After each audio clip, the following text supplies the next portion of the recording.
சிவராத்திரி பூஜை நேரம். காலங்கள்.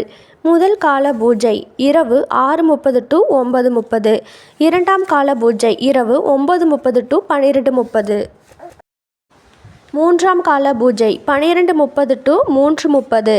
நான்காம் கால பூஜை இரவு 3:30 to 6 மணி. முதல் கால பூஜை வேளையில் பிரம்மதேவன் சிவபெருமானுக்கு செய்யும் பூஜையாகும். இந்த காலத்தில் விரதம் இருந்து பூஜிப்பதால் நம் பிறவி கர்மாக்களிலிருந்து விடுபட்டு நல்ல பலன்களை பெறலாம். இரண்டாம் கால பூஜை விஷ்ணு சிவபெருமானுக்கு செய்யும் பூஜை. மூன்றாம் கால பூஜை சக்தியின் வடிவமாக அம்பாள் பூஜிப்பதாகும்.